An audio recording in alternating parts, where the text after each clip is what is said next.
Okay? Okay? If my questions, you just type it in the chat box. Okay? So, qualitative research data analysis.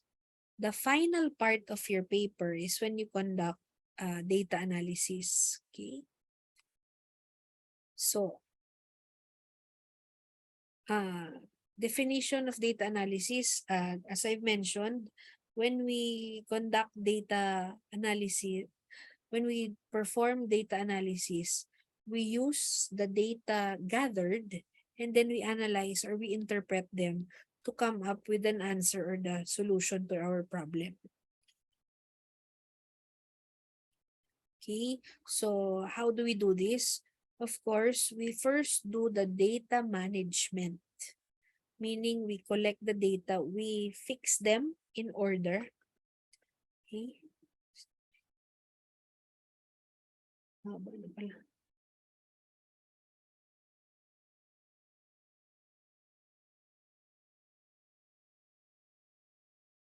Okay. So, we organize them. We organize the data management, we organize it by placing them as documents, as interviews, focus group, etc. Okay. We transcribe it also. Okay, and we make sure it's located in a secure place in our protection. In our home, in our computer, dapat password protected. You have to specify that in the when you place data in the procedure, okay, that it's in a safe locked cabinet if it's printed or if it's file protected in your computer. Okay, then you do the initial coding. This is where you identify patterns or themes. You assign codes already. Yun nga, like I said, going to school, finding the school, choosing BSN. That's a code in itself. And then we do theme development. From the emerging data, you combine them into a meaningful word. So a theme for me usually ends in, per experience ko, the theme usually ends in ing. Doing, swimming. Ay, not swimming, sorry. Uh, Hurting, hardening. So it describes your experience. Kasi nga, experience eh. So what is an experience? It's an action word, right? So it's something you felt. And then the final analysis, you summarize and conclude all the data. Mixed method, interview and survey. Yes, so the interview is for the quali, the survey is for the quanti. Triangulation is automatic used sa quali. Yes, yes. You may use triangulation in quali. It is for quali. Triangulation is a term that we use when we use more than 3 modes of data gathering. Okay? So there.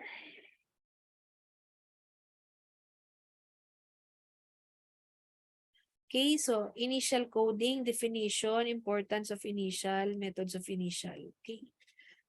So modes of coding, eto na. Different types of coding, right? Open, actual, and selective. Remember GT? So pag GT, all three. Pag sa, baka open lang yan. Sa FEN. So open coding is a process of breaking down qualitative data into smaller parts to identify pattern, themes, and categories. So my formula is always like this. I'll type it in the chat box. So from paragraph, you create a sentence, you create a phrase, and then that's my first. So there. So paragraph first. Di ba when you interview, they answer you in paragraph. And then you break it down into sentences. Okay? You break it down into sentences. And then from the sentence, you break it down further into chunks or phrases. Phrase is not a complete thought, right? So that incomplete thought, that can be your first open coding. Okay? Gets?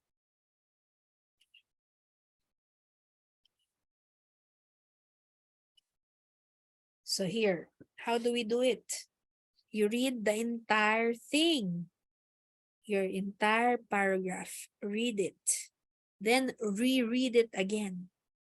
And then break it into sentences, line by line. And then you identify the concepts, look for ideas or themes that emerge. There's your phrase. Then, later on, you compare it with other paragraphs uh, you've already broken down. Then you compare, right? Participant 1, yung paragraph 1 niya, 2, 3, 4, break it all down. Then you compare. Then group them together when you find similarities or even differences. Okay? Ito masaya, ito malungkot. This one, her grades went up. This one, her grades went down. So there's an opposing thought. Okay? That could be a theme. Okay? Then you create the subcategories. The subcategories, that is your ING. Okay. Ang tawag dun?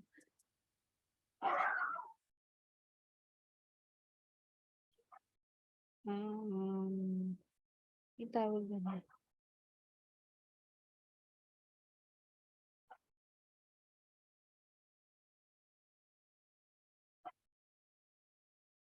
Your preposition ba yun?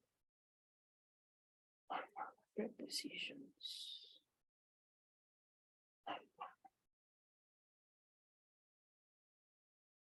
Nope, nope, nope. I don't remember. May tawag dun sa, sa English.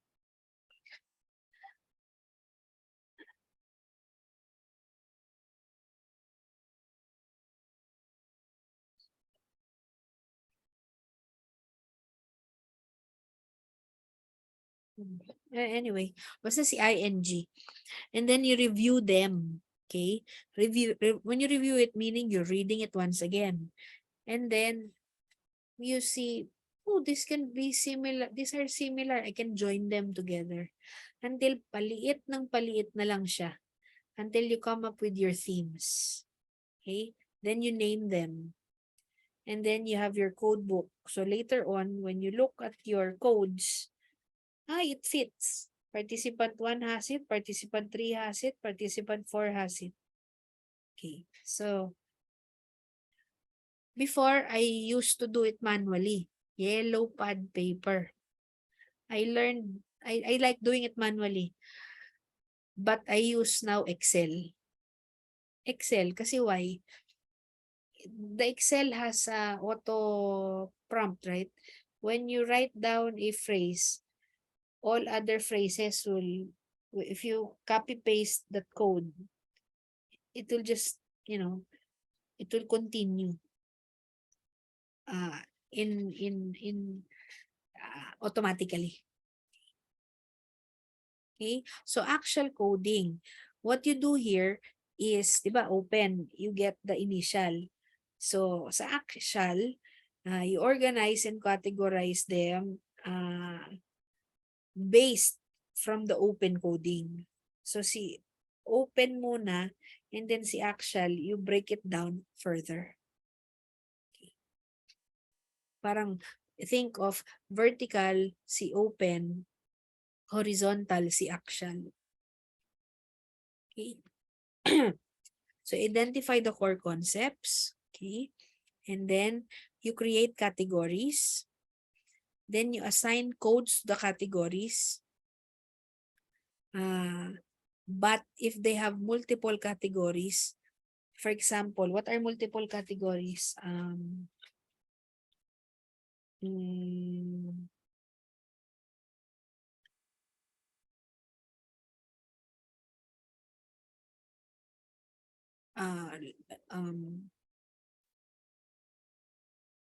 this for example, the topic we want to study is, or give me a topic that you want to study so we can let's talk about love, human relationships. Okay, let's talk about human relationships. So tell me, you chat here, what can you tell me about human relationships? Pa-type sa chat box. Complicated. Complex. Okay. So tell me. So si complicated, that's a usually ano na yan, di ba? Medyo if they answer you, medyo mahaba yung sagot nila. Pero ayan, dalawa kaming sumagot. Complicated, complex, ayan. The third one says dedication. Tell me, which ones are similar? Sige, answer. Sa chat box.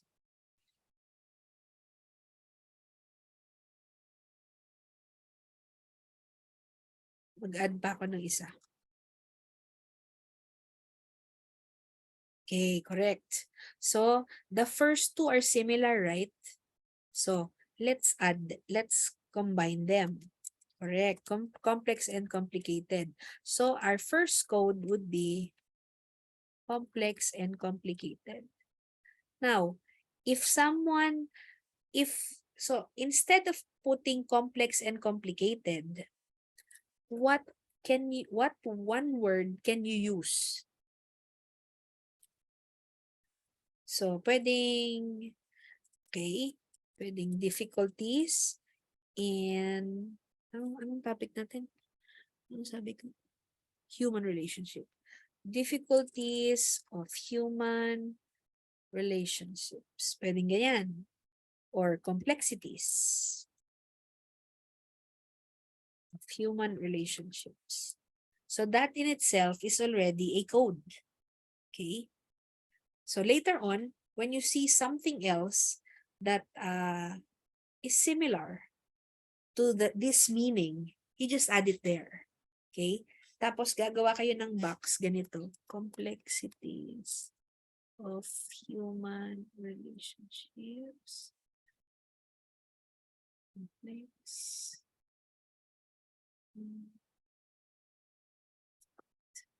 Ayan. So you can see it there. So you see, complex, hard, difficult. So later on, when you see other answers having the words complex, hard, difficult, automatic, you put the code complexities of human relationships. Gets? Okay. So next, work through the data. You may find that some categories are too broad and need to be broken down into subcategories. So as I've mentioned earlier, what can be too broad?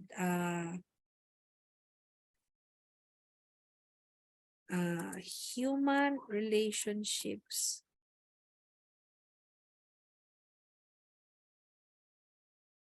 Okay. What if they answered you this way? Human relationships are hard to fathom. Can you imagine that is a theme? No, right? So instead of putting it there, you put hard or difficult to understand. Okay. So, but meron, hindi lang hard if you notice, there are two words, hard and fathom. Fathom means understand. So another thing that you can place is understanding human relationships. Do you understand what I'm trying to say? So it's something that you can add. It's another theme. So you can see why it's so time consuming, because there are so many things that you can explain and break down into pieces. Okay? So dalawa na yung theme natin, complexities, understanding.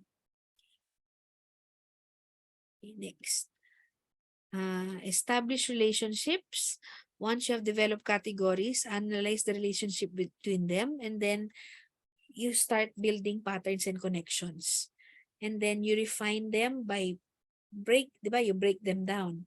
And then you combine them once you've found the most appropriate word to use to make that as a title. And that's your code or your theme. Okay? Once the coding schema is refined, make sure that all the categories and subcategories are together. And then you review the results, and then you will see it's like this tree. Puno siya, and then dami mong breakdown. And then you cross match whether or not it's found here, it's found there. Until you eliminate, and then you combine until ilan na lang yung themes mo. Okay, I hope you're understanding it. Now, sometimes we also use selective coding. We identify the most important themes and create a focused analysis around them. So how do we do this? The selective coding, like I said, it only happens sa GT. Dapat, tapos mo na yung process 1 and 2, which is the actual coding. The actual coding, you review the actual coding, and then you already understand the relationship categories. Then you identify the core categories. So, ano ba ito drawing? I don't know if you can see this. Wait lang.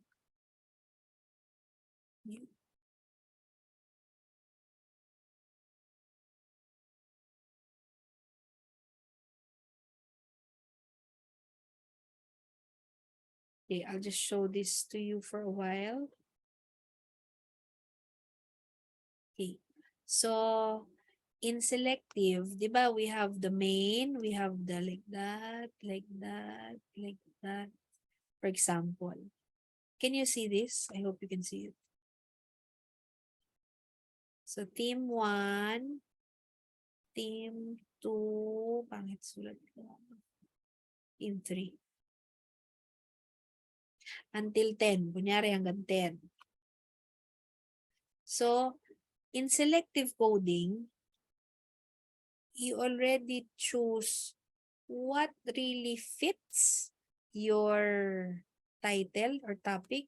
So you go and select them already. You get from topic 2, you get from topic, get from topic 8, get from topic 9. Yan. So, yan. Pwede mo i-select. So you limit it in short. You limit your top. You've already broken them down. Now you're just selecting which ones you really want to use. Okay. Ay, nawala yung share screen ko. Ay, nasa na ako?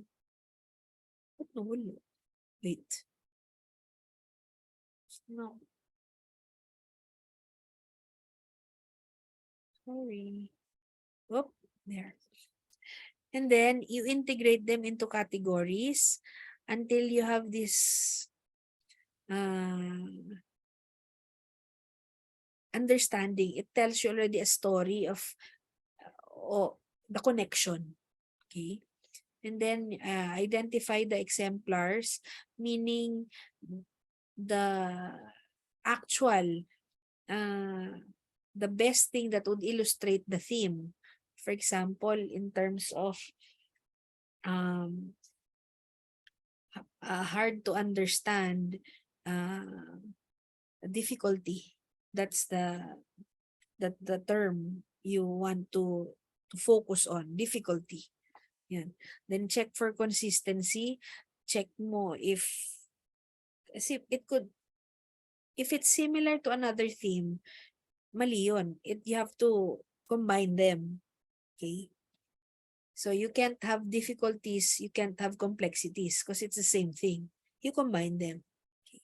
And then you write up the results. And that's your coding process. I will use the 3 types. No. Sorry. The initial is open.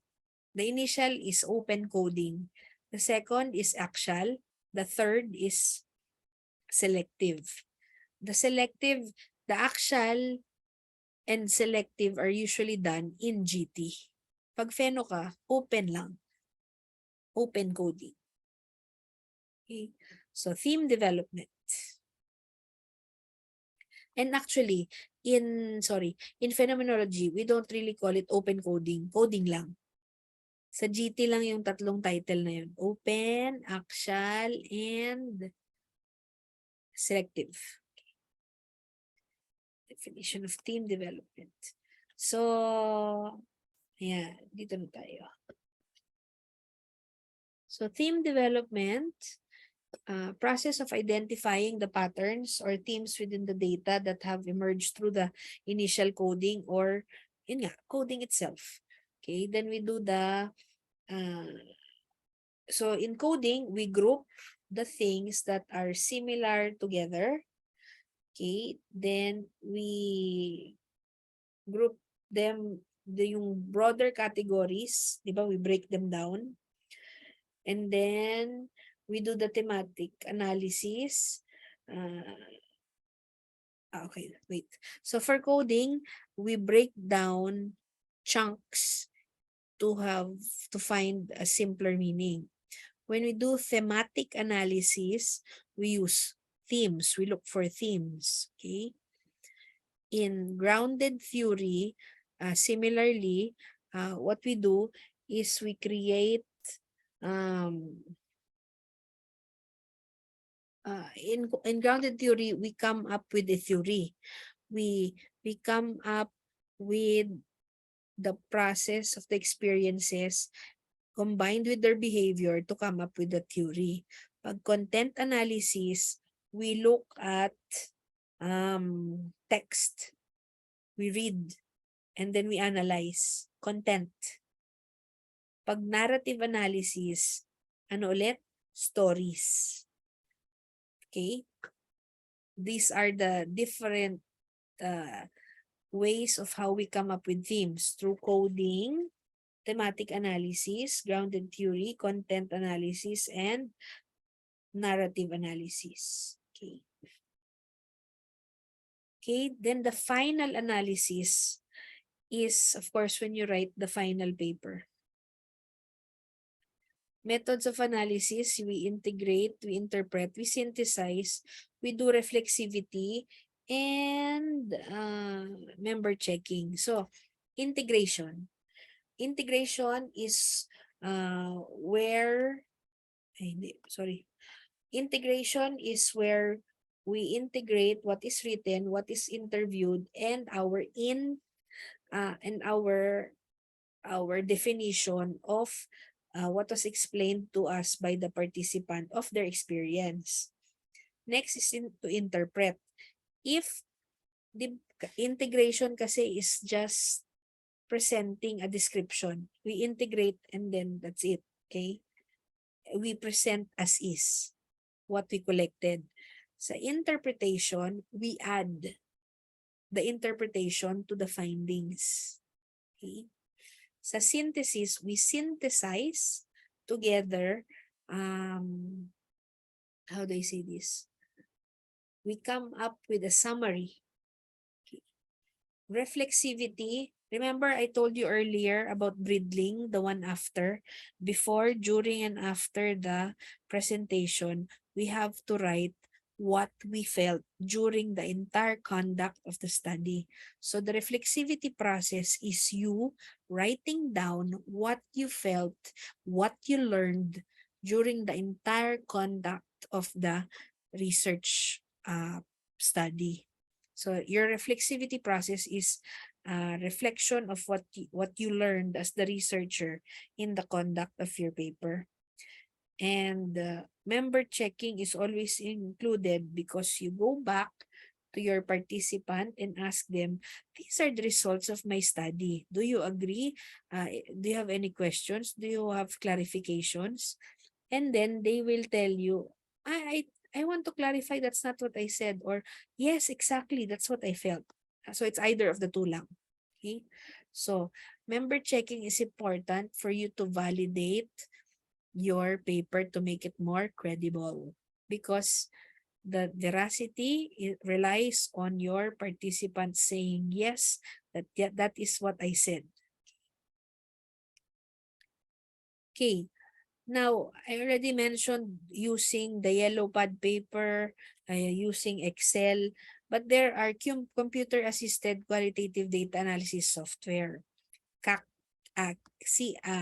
QDAs, qualitative data analysis software. Okay, so it's a type of software used to help researchers with the organization, coding, and analysis of qualitative data. So what you do here, you insert the entire text, the entire transcription of what you wrote down, okay?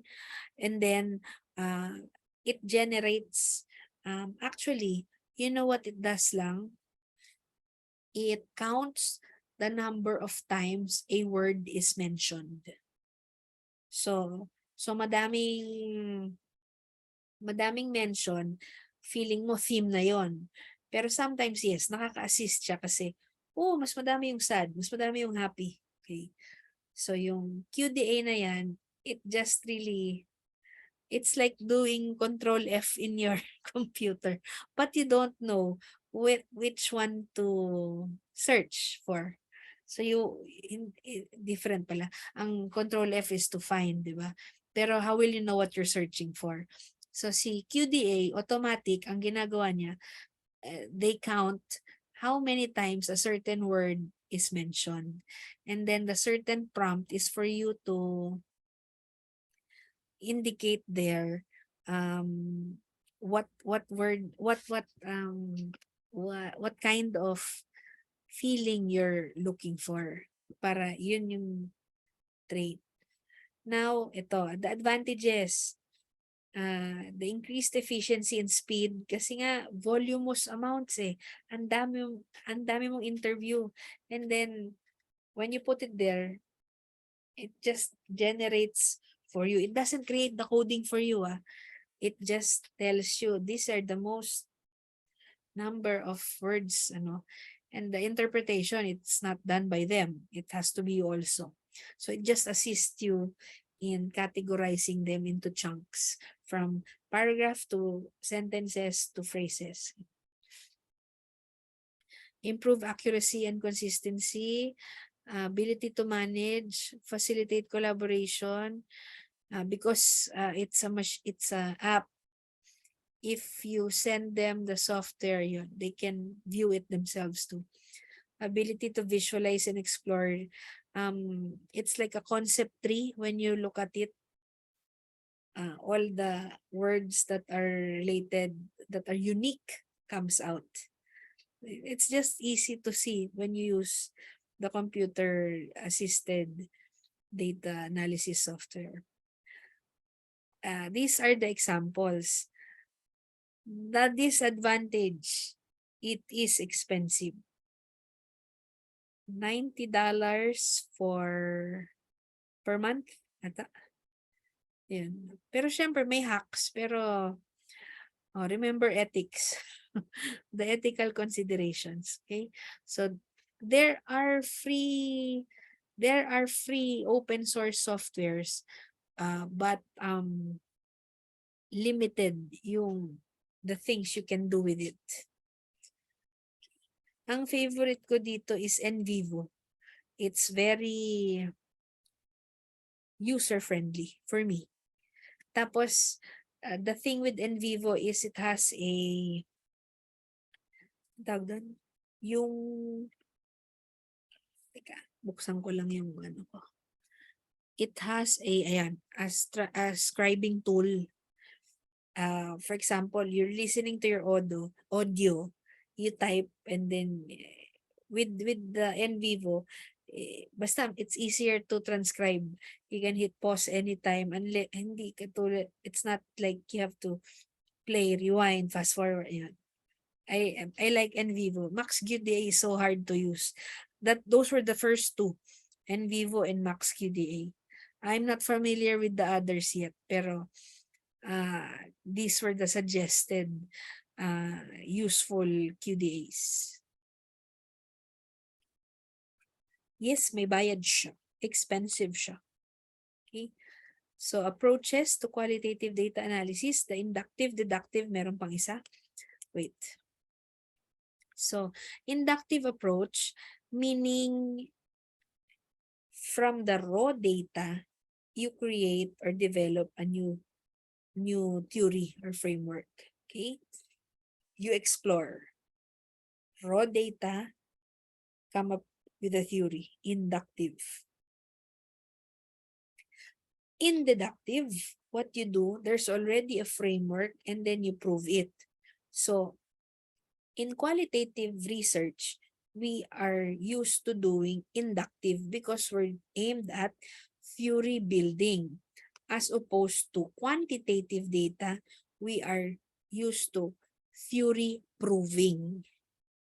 Okay, so deductive approach is better if you're quanti in nature. So, theory testing ito ha. Theory building ang inductive approach. Theory testing ang deductive. Now, there's this new approach. It's called abductive. You combine the inductive and deductive.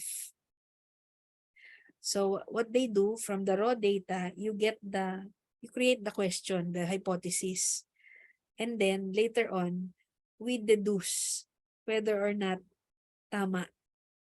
And then, ang i-formulate pa rin natin is theory. I'm guilty of doing this.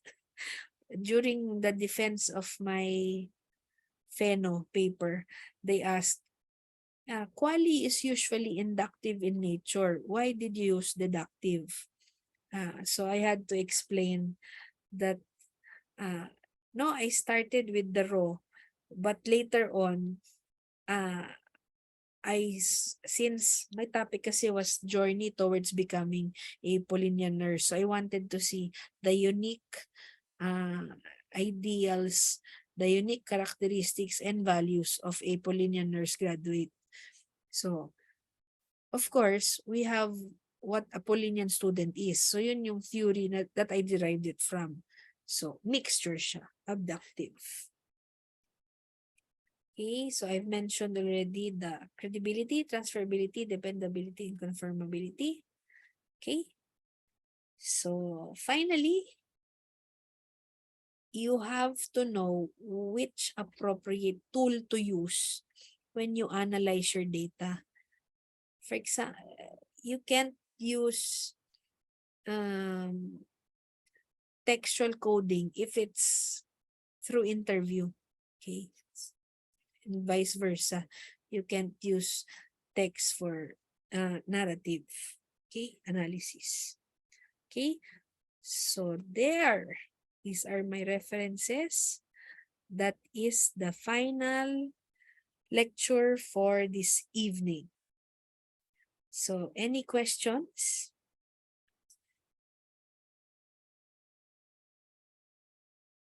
Okay, I think I will allow you not to unmute yourselves.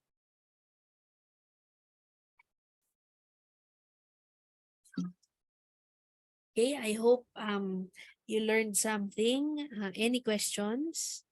Any clarifications?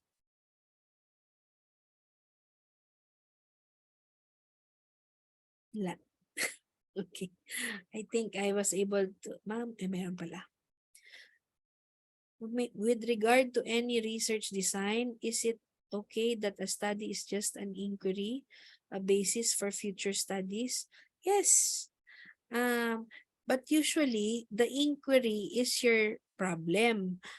But when you conduct the inquiry, you have a result. Okay? You have a result in the end. Okay, I hope I was able to answer that. Okay. Meron pa? Any more questions? Okay, 10:55. So, 8 o'clock.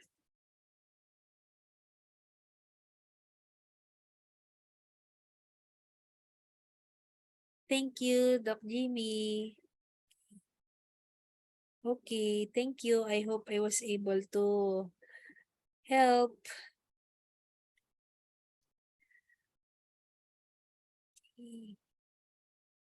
Okay, so, ay, sa title po, may max words ba? Yes, it should be less than 15. Less than 15 words. The prepositions are not included there. Yung of, the, in, yun. 15 words. Okay?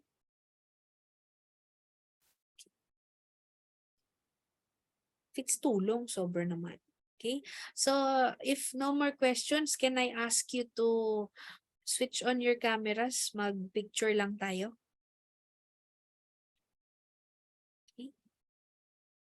Maraming salamat na umabot yung aking boses.